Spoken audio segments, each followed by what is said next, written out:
Hey guys, welcome back to Hands On channel. I want to start this video out with a question. Where is your line in the sand? And the reason I'm asking that question is because mine is being crossed almost on a daily basis these days with the whole coronavirus and the riots and all this other stuff that's going on. And I'm just wondering, where is your line in the sand? I'll tell you, one of my lines in the sand is if it's unconstitutional, then you violated it. You've crossed my line in the sand. If it violates my liberty or my ability to self-govern, then you have crossed my line in the sand. So I would argue masks is requiring masks in some of these other states and stuff like that. That's a violation of my liberty. And I do not have to comply, and I will not comply. You can try to threaten me with your bullshit $1,000 fines and other stuff like that and forbidding me to go to these businesses. But guess what you're really doing? Anytime I see a business that tells me that I can't enter their premises without a mask on, I write it on a little list and I'll just never enter that fucking business again. How about that? I'll just take my money and my shopping elsewhere. I just won't buy from you ever again. Walmart. Although I heard that Walmart basically the other day was saying, oh yeah, well, we're going to go ahead and allow people to come in even if they don't want to wear the mask. So they're many times they're realizing that they can't enforce this stuff because it's unconstitutional. So again, I ask you, where's your line in the sand? Mine is masks. Another line in the sand that's coming up real soon that I keep hearing these liberals and Bill Gates talking about is mandatory vaccines. No, I'm not taking your vaccine that you just whipped up in a lab 3 months ago as a guinea pig. No thanks. I'm not going to be your guinea pig. There's no freaking way that they have come up with a viable vaccine to fight this virus. It's sort of like the flu, even if you did come up with a vaccine, next year it's going to be completely different, and the vaccine that you have now is probably not going to work. So this is a form of medical tyranny that we're experiencing here. I will not comply. No mask, no vaccine, no tattoo. I'm hearing about them wanting to come up with these tattoo things that are like basically a digital tattoo that they can scan or whatever. Kind of like what I would imagine like Idiocracy, if you've seen the movie Idiocracy, sort of like that, where the guy freaks out at the doctor's office and he's like, oh, you don't have tattoo? You don't have the tattoo? And he freaks out.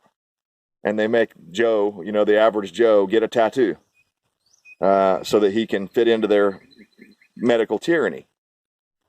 So, no thank you. I will not have the tattoo. I will not comply. So, oftentimes I feel like our group is a small group. I know it's not because I see other people. Today I went into the store and there were other people not wearing the mask, and we have kind of a solidarity thing going on where we like have eye contact and we do the head nod thing. We're like, yeah, that's right. That's right. I will not comply. Not that we celebrate about it. It's kind of a silent thing, where we just make eye contact and we're like, hey, we're in this together. You ain't alone. I ain't alone. And it's good. But I'm still seeing the majority of people or sheeple out there wearing the masks and just doing whatever Fauci tells them day to day. Even though Fauci breaks his own rules when he goes to the baseball game and he does all this other stuff. See, it's not do as I do, it's do as I say. So is that the world you guys want to live in? Does that sound like freedom and liberty and self-governance to you? Doesn't to me.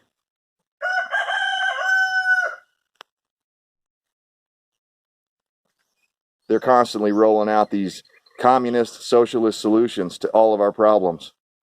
And that's it. They never go to the Constitution. They never go to liberty. They never look at the words of Jefferson or Thomas Paine or Ben Franklin or any of those guys, because those guys have all been labeled slave masters. And, just this whole cancel culture thing that's going on right now is just blowing my mind. They're saying you can't say master bedroom anymore because it's racist, because it has the word master in it. This is just insane.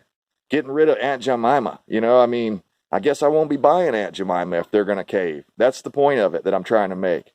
How can you fight back against this stuff? Well, when Nike says some stupid liberal shit, you don't buy their products ever again. When Aunt Jemima does some stupid liberal shit, you don't buy their products ever again. When, to me, any of these people that blindly supported the BLM before they even knew that this was a communist revolution, that this had nothing to do with George Floyd, but everything to do with taking away our sovereignty and our liberty, before they knew that, if they went ahead and signed up for that black square on Facebook or whatever, on Instagram or any of those things, I'm just going to make a list and I won't be buying any products from any of those companies. And yeah, it's going to make it hard. It's going to make it even harder because now I'm trying to find stuff that's made in the USA, that's made by a company that still loves the United States, and they're not like selling us out every time they open their mouths. So, you know, what's the one, the bean guy, Goya or something like that, beans? I guess that's the only thing I can buy right now. There ain't very many places left that aren't in bed with the left. So, you know, my line in the sand is liberty. If you try to cross that line, then we're going to have big, big problems.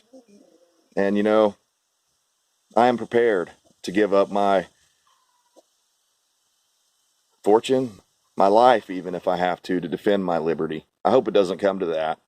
I hope people wake up and we band together before it comes to that situation. But, you know, again, many times I try to see what's the solution to this. And honestly, I see such a clash of ideologies that I don't know that there is a solution other than eliminating one of those ideologies. And I don't know how you do that. You know, run them all off to California, let them have these major liberal cesspool cities that they've been having and just put a wall all the way around it and say, no, we're not going to trade with you. Let's see how your liberal policies work out when you starve to death because you have nobody farming anything. Let's see how that works out for you when you've got all these big, you know, smart cities that can't feed you. How's that going to work? Maybe they'll just trade with China or some other country that's, you know, that basically favors their communist ideology. That's probably what would happen, but it won't be us. So I don't know. I really don't want to have a separation of the country, of the union, but it's looking like that may be the only way to proceed forward without bloodshed, because these people are pushing for a revolution, and it ain't a American revolution. It's a communist revolution. So, guys, as I've said many times in many videos, and I stand by it to this day, and I'll say it probably on every video from here on out in closing, I stand for liberty, and I hope you do too. Long live the Constitution.